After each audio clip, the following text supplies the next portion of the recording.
It won't back down.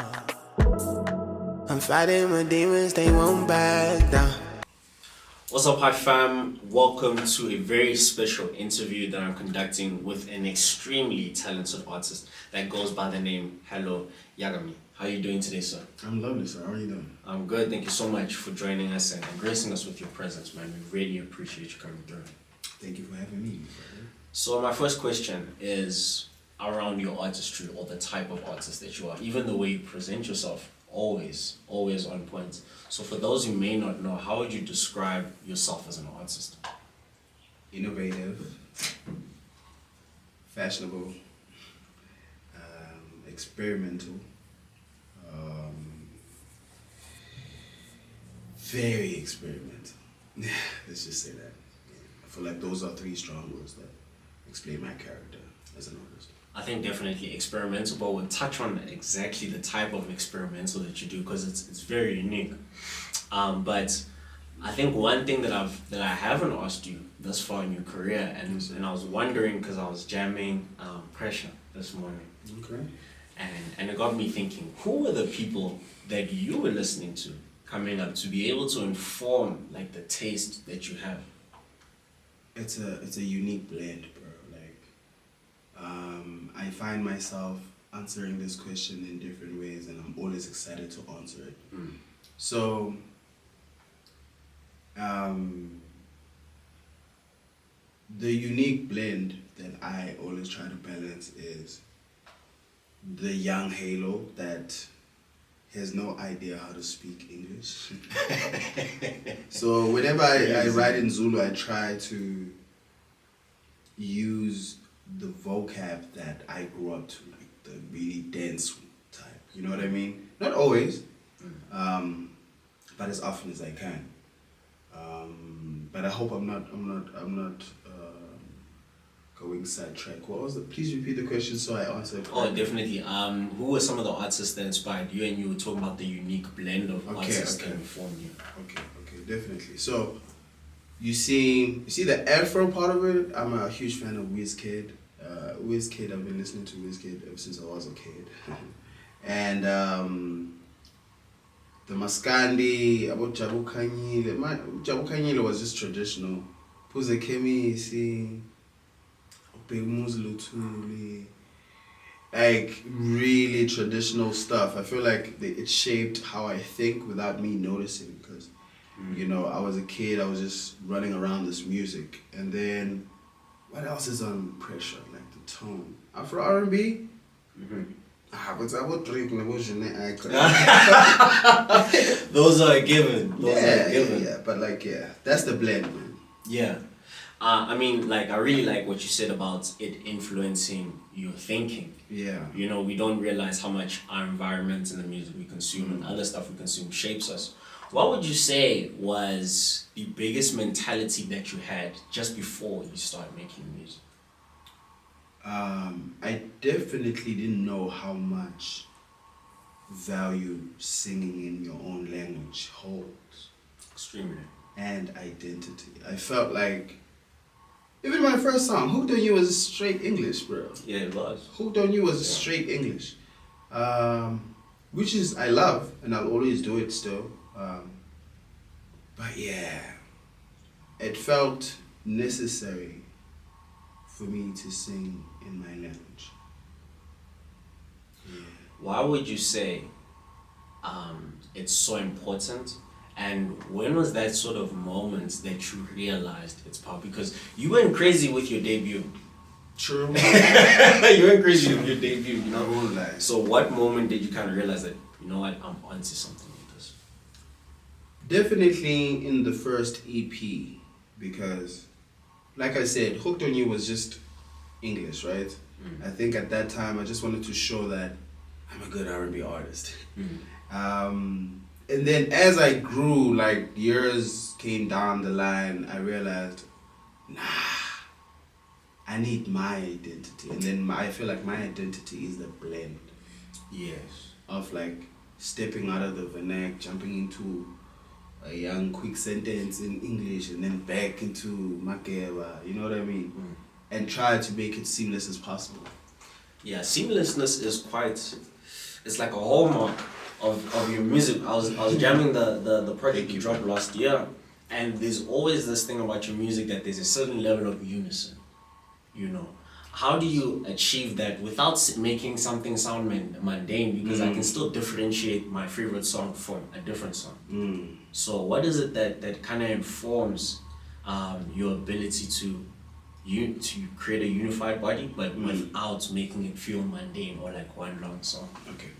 So it's very feeling based. My things are very feeling based. I feel like when I jump into a record, firstly, I don't try to do what I did in the previous record. Like I try to approach it with the most like detail I possibly can. Look at it this way. When a painter, when a renowned painter, he doesn't go to the painting to try to recreate the same portrait they did last week. Absolutely. But he will try to paint the new one with as much detail as if like that's his best painting. I try to do that. Like I just approach a song as if that's the only song I'll ever make. Yeah. That's it's a very common saying in sports, you're as good as your last performance. I think it's the same with music. Tricky. Very. I wouldn't say it's the same. It wouldn't be the same, but the reason why I say it's similar is because I found that the modern music listener is very finicky. True. If they hear 15 seconds of your song is not banging, they're like, this guy's not it, you know? And we like intros, like the old school people. You like intros, you know what I mean? Build up to the song. So I find, especially now, the pace of music, New Music Friday is every Friday, bro. And if you're not hot on your last release, people are like, I don't know about so and so anymore. But it's one song, you know. But that's the natural thing. So I guess touching back on Hooked on You to where you are now, what would you say is the biggest difference that you've seen in yourself as an artist starting out to where you are now? I hope I didn't mess up my mic. But I feel like the difference now, the huge difference is that I have more fun now.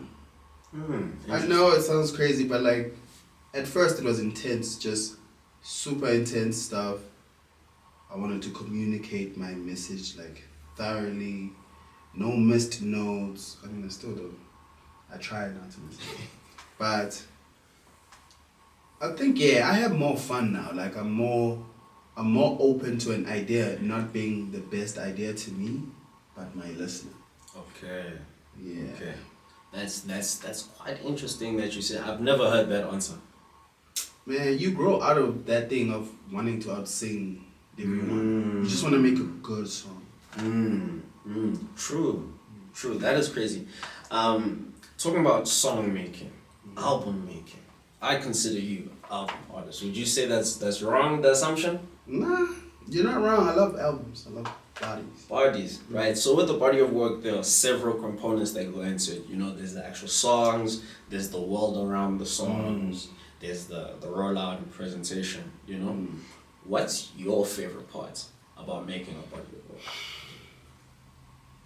The feeling. I have to get the feeling right. I have to get the feeling right always. I mean, not always, but I like try to get it right. Because then the feeling, you know, it influences how you feel about the song, like, you know, genetically. When you're the person in, or drift them away. That's very true. That's an interesting outlook on album making. I try to get the feeling right, always. Yeah. Each song, the feeling has to be there. So I remember You Can't Replace the Sun. There was I could say listening to it, it was very spiritual, but it had a bit of a jovial manner. You know, it did have its highs. Whereas in comparison to Finally Found Her, you kind of more energy-wise a different energy. So can you tell me about the energy that went into Finally Found Her? Okay. So the difference in shades is You Can't Replace the Sun was like that album where I was like, I need to show the things I can do. Okay. It was more of, let me show the different faces of, my craft. Um, Hence why the sound kind of varies a bit. Mm-hmm. There's more broken beats and experimental stuff. But on Finally Found Her, I wanted to kind of go back to the calm Halo, the lover boy Halo, the one who wants to get the feeling right Mm-hmm. first before killing you with sounds. Mm-hmm. So I just wanted to tone it down, calm you down. Yeah, because it's like 6 or 7 records that are like really slow, and then the rest is like the opposite. Mm. But yeah, I wanted to slow it down on You Can't Replace the Sun, so we can feel more.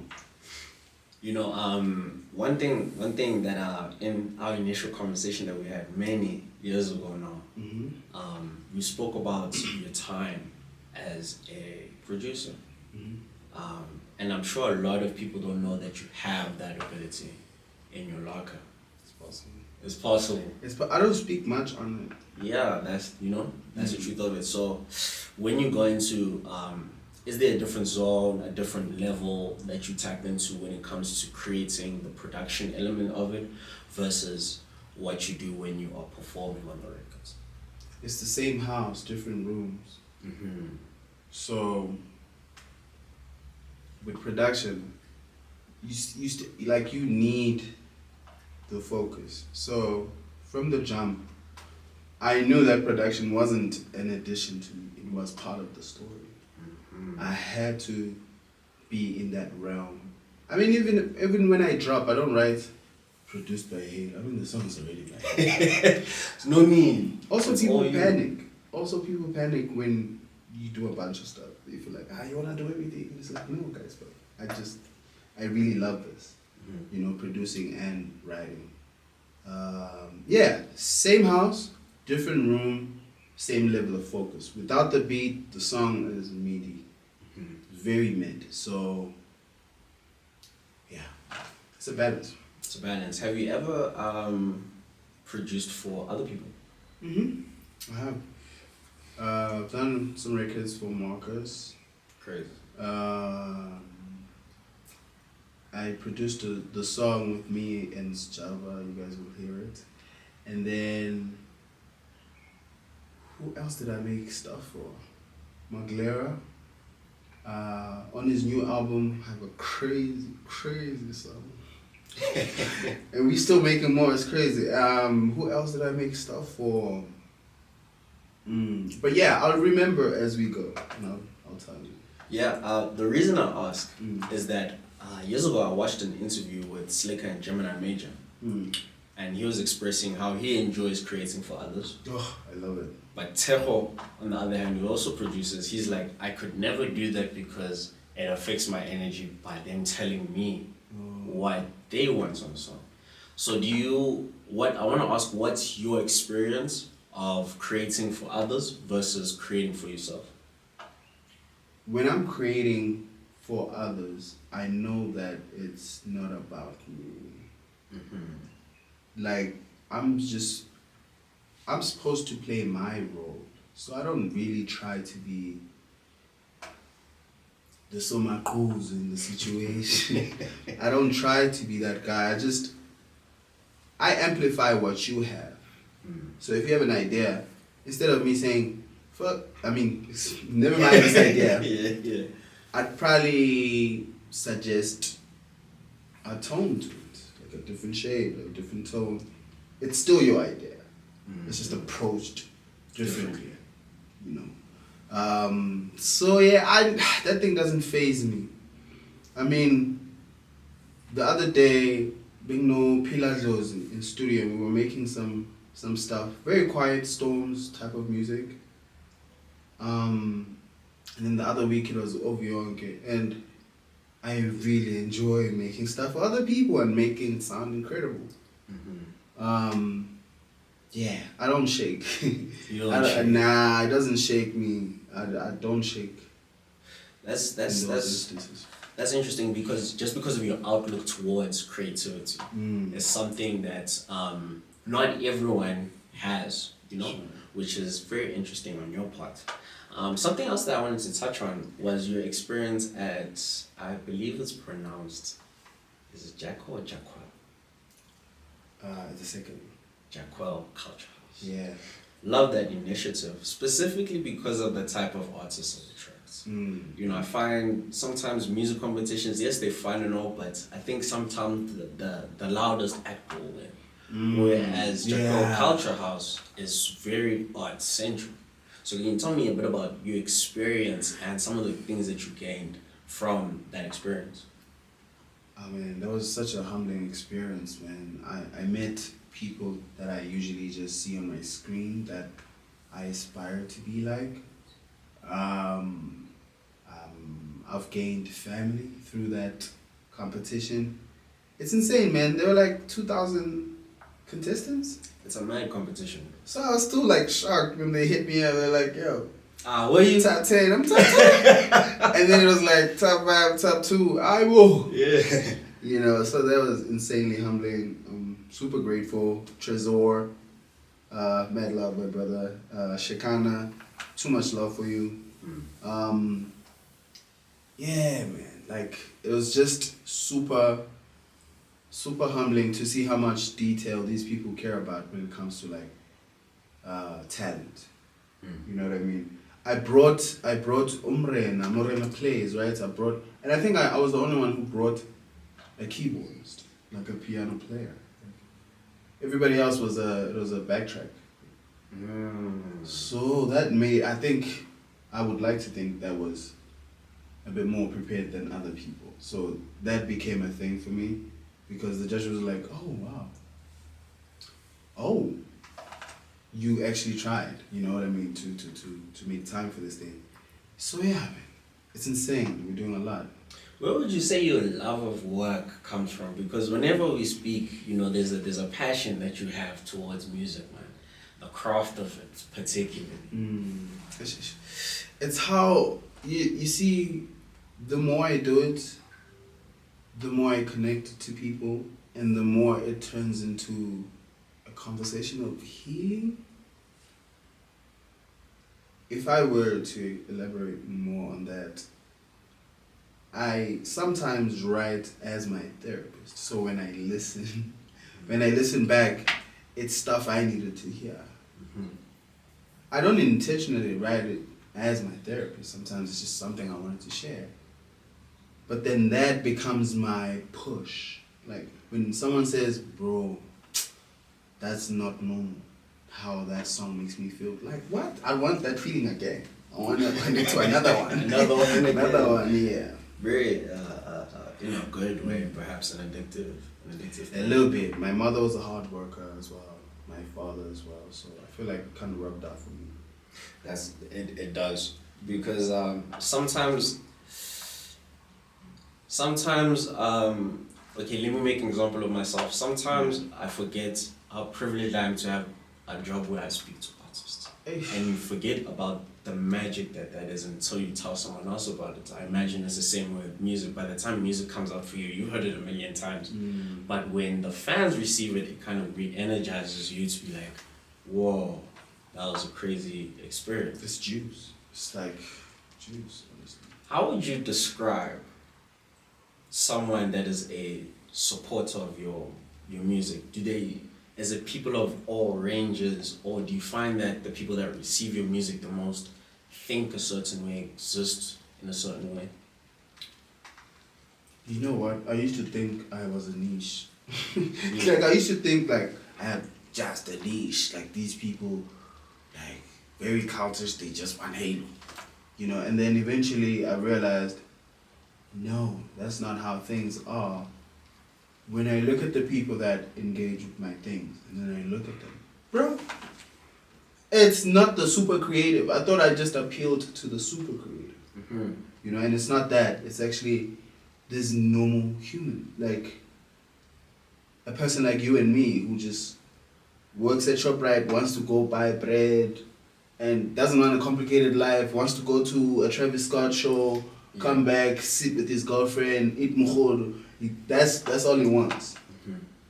So it was surprising to see that I also appeal to a wide range of people. It's always shocking. But again, you do sing in your language, which is also perhaps even part of the reason why people are like, no, I get this. But I slur my words, so that's very slimy. So it's very... Look, man, at the end of the day, you're part of this generation still, so exactly. you know there will always be that they flavor. understand. But that's actually an X factor. You think so? Because if you look at, so for example, now you have Maskandi. We know how Maskandi sounds, we know how it's presented, right? Then we have someone like yourself. In theory, we should understand how you're presenting it because of the Afro sound or the African elements. But if you add the quote unquote the sliminess, it's like, well, where do I get another you? Yeah.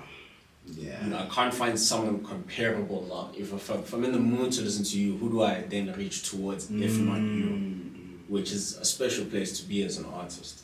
Also, yeah, Pumela, like I don't try to slime it out. I swear on God, like it's because of where I've been and the people I've spent time with. I will like crash. I don't say you, my dog. You can't crash. Yeah. No, that's too crazy. Yeah, so like I'm inspired by the new generation, the old. That was Java Bebenza show with like you have to hear every enunciation. Yeah, he's very. I love that, but I also like what the new kids is doing. So I try to be in the middle. Yes, and that speaks to your authenticity because you're not faking it, as you said. No, I can't. I can't. I'm still a child at heart, so I still want to play. Also, I still want to tell you a serious story. So it's like that duality. The range, you see how the range of listeners now comes out in your music. Alright, man. So you released a new single. Beautifully. Phresha. Beautiful. Even the cover, bro. With the curry shells. Yes. Do you do your own creative direction or do you have most a team? of it? Crazy. Most of it I won't lie. Even alive with the whole bad shots, what. But look, I sometimes what I do is I'll get a person who thinks creatively and then we'll just have a conversation. I'll bounce off my ideas.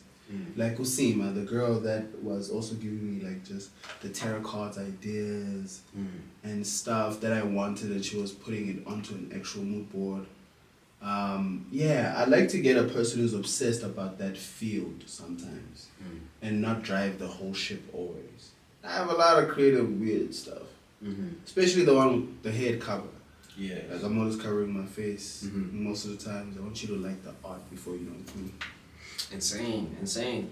And like, how significant is it for you to package the music? You know, is it something that you particularly enjoy, or is it also just a part of the house again, that creative house that you were talking about, a different room? I enjoy it.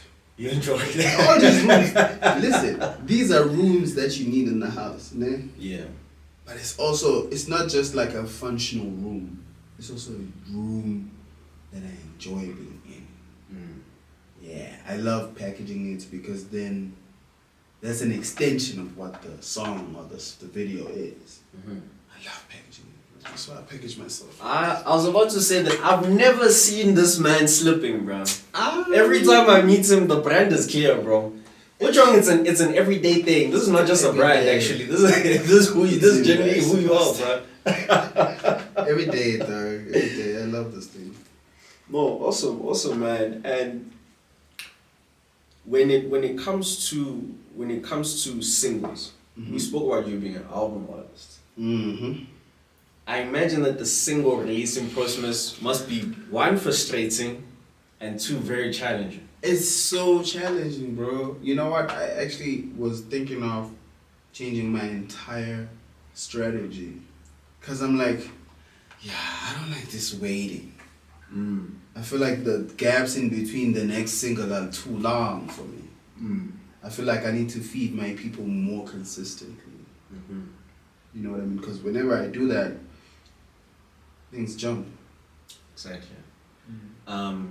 May I ask, are you an independent artist, or your situation has changed since? It's changing every day. At first, I used to be like, indie. Yeah. I'm still indie, but the Yeah. difference is I have a distribution that's really helping me get to the heights that I don't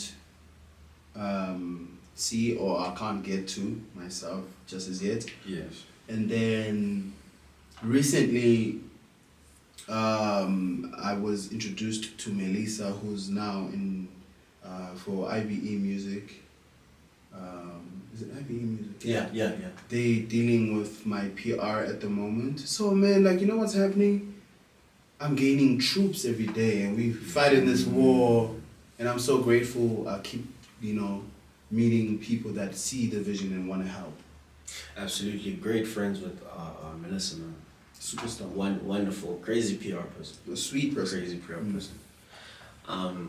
So with that being said, I asked you that question because I wanted to find out about some of the challenges you face in reaching the heights that you want to. And I know your heights, when you talk heights, we're talking global. You know what I mean? Yeah. What are some of the small hindrances or challenges that you find in, let's say, having a team versus an engine? Because I feel like you have a team more than I have a big machine behind you. Nah, we don't have a big machine behind us. It's just the people and the music.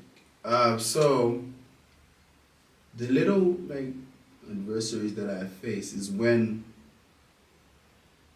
I may employ someone who I feel like has potential to be great, right?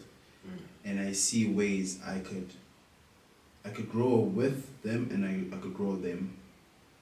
And they probably think my trajectory is just, I guess, limited because they don't see my moves, or they don't see the immediate residual.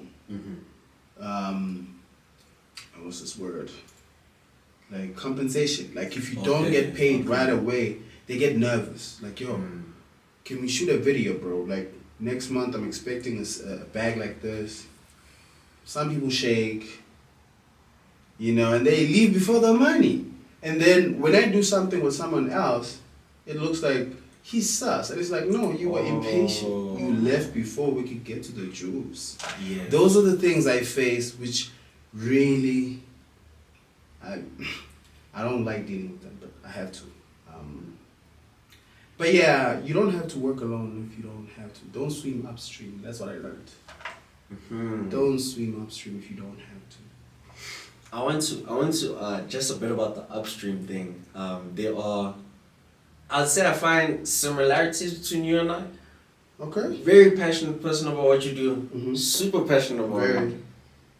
I like to swim upstream sometimes, and I burn out, So as someone that's very passionate, and I feel like you like to have your hands in things, that halo imprint. True. How do you find the process of entrusting certain parts of yourself with others, because you put yourself so heavily in the music? Okay, so at first I try to see if that person trusts themselves first. You have to trust yourself first as the person who wants to work with me. Then I'll trust everything. Because I can tell the type of discipline you have around your work and art. So if I see the discipline, I'll be like, nah, this person has something to uphold. They're a serious person. Let's work.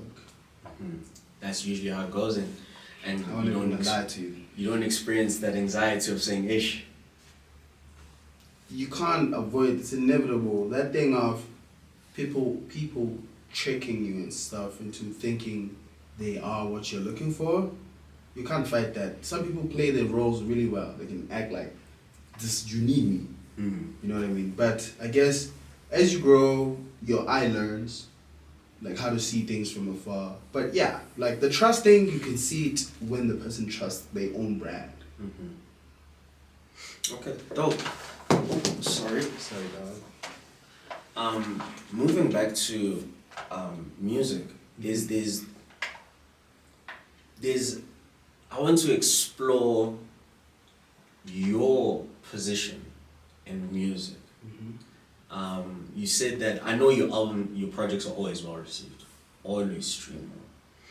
Do you think that you're forging a lane for other artists like yourself, or do you feel as though there was some framework laid for you and you're just taking it to the next level? Because especially in our generation, like by the time you dropped Hooked on You, you know, it wasn't clear that a Halo Yagami could exist.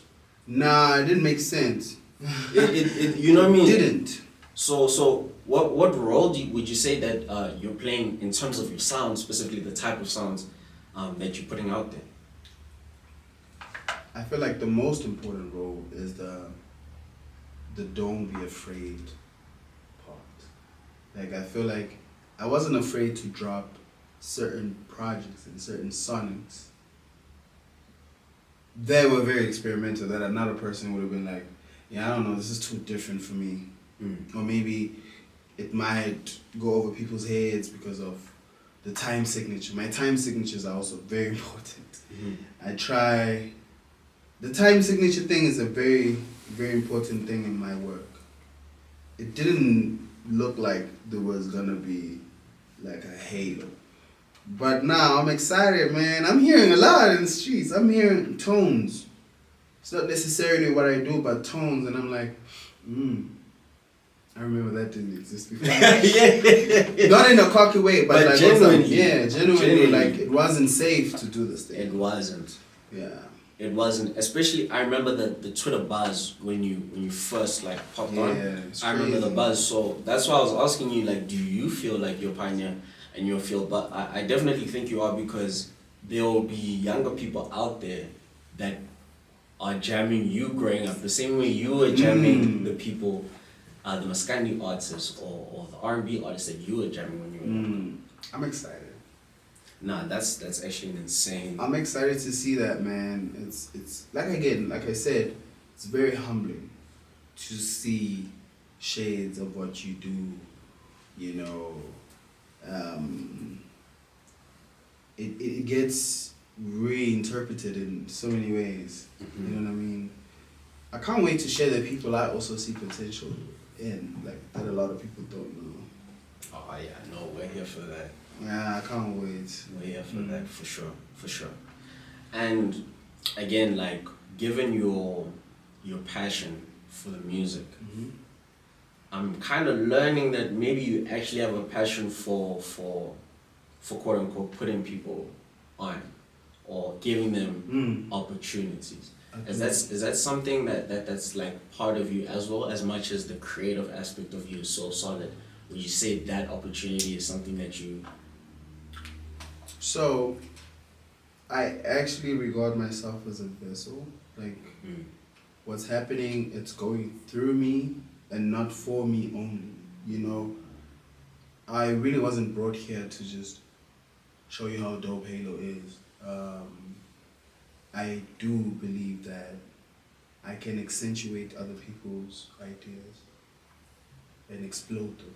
So, I find pleasure in that. I find pleasure in that. I'm excited. No, it's crazy because you know, one thing I've realized about I could say the average South African listener, if Kanye West says something like that, they're like, oh my god, guys, did you hear Kanye? How could you? But you're dropping gems in front of me, and I'm the one that's kind of geeking. But I hope that the nation will be able to appreciate you as highly as I could say music people who work in music appreciate you. But you're definitely going there because the name is crazy, the buzz is crazy. Thank you so much, man. In closing, when it's all said and done, what do you want Halo Yagami to be known for or revered for?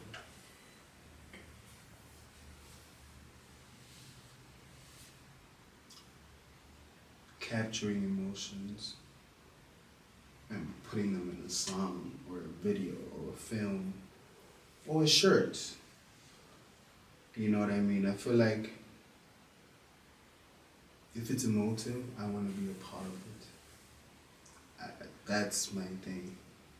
Like, people don't feel much. They don't like to feel. It's not in style to feel. So, and that's my thing. I feel a lot. Yeah. So maybe if I can just have people feeling a bit more, that I would have done my part. That would be golden for you. People are numb, dog. People are Yeah. numb. So Yeah. if I can just shave that numbness away. Yeah. Because when I listen to your music, I have no choice but to feel. There's no. It's not background music. Thank you so much. It makes a presence and it's always felt. But yes, thank you so much for this great conversation with you. Big supporter of you, and let's reconnect again. I know you're gonna drop. Please, man. I saw horses outside, so We need to speak to the bosses. yeah, we need to speak to the bosses. I need to be on the horse for the next video. My bro, thank you so much. Thank I you really so much. appreciate you. I appreciate this. That's all from us, Hype Fam. Till next time.